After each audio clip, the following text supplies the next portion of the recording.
because this is a state-of-the-art 1928 organ.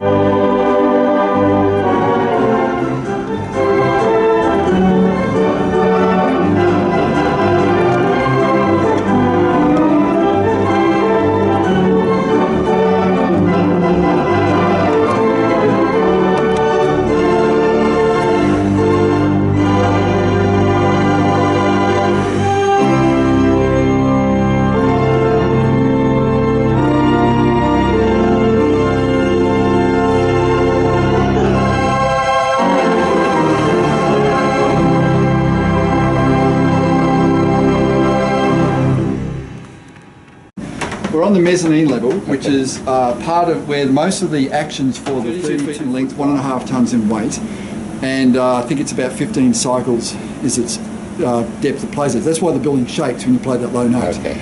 And there's 12 of those, and they start and go all the way around here to that little one there, which is not so little really, it's still quite tall. So let's just have a look at that. From all the way down. From here, and you follow it all the way up.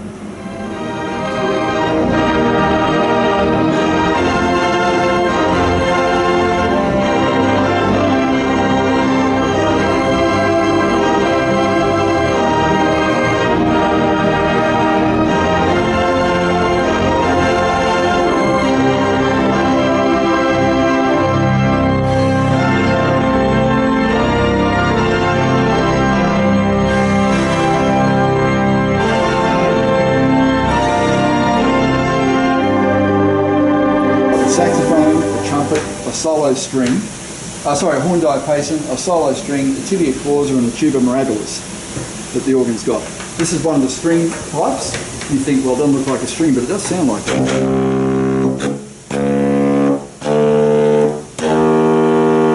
And what I'm doing is I'm pushing one of the little mini valves. For every note to play, there's 5 actions to take place. Organist hits a key, it fires electrical pulse, which fires a magnet under there, which fires a primary motor, which fires a secondary motor, which opens a pallet and lets the wind through the pipe. And it all happens in a split second. Biggest pipes you saw are 32 feet. The smallest pipes are right there. What do they do? And that's the bottom of the flute, or the tibia. And it's... Ooh, and you think, you can do that again, yeah?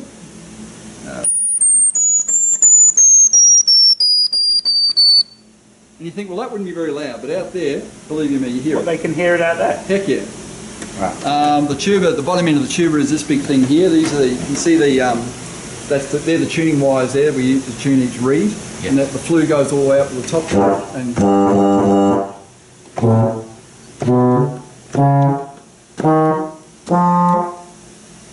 so everything is one volume in the organ. Every rank has its own set volume, but the volume doesn't go up and down in the chambers.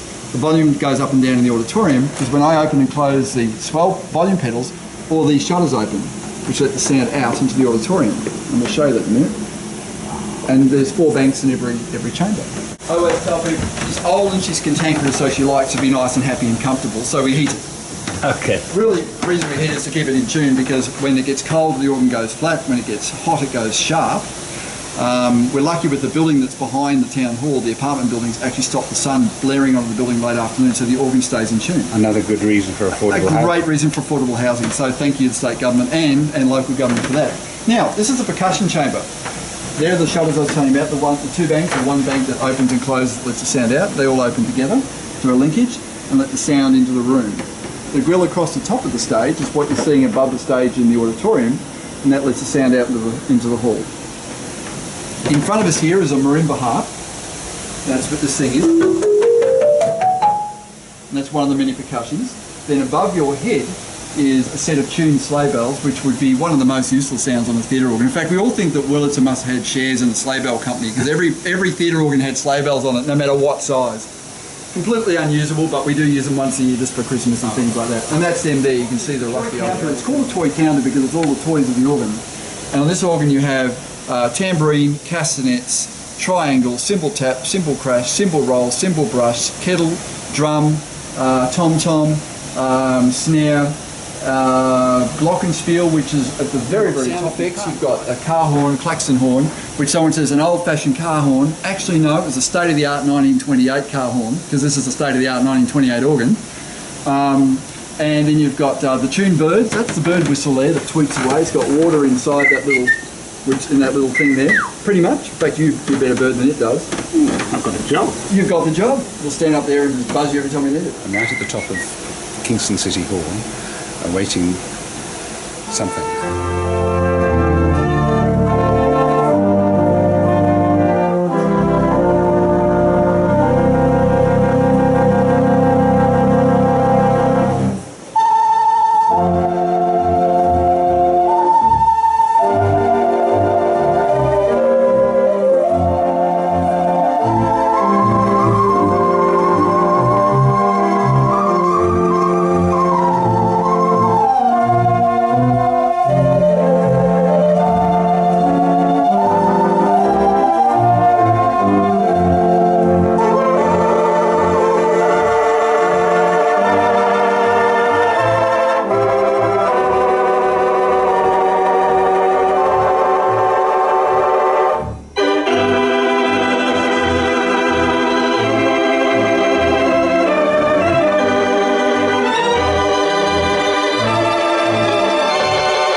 It was known as a Robert Hope Jones Unit Orchestra by the Wurlitzer Company. Robert Hope Jones was an English inventor that designed this thing. He designed the electro-pneumatic relay system, which is downstairs, which was the original control system for this organ.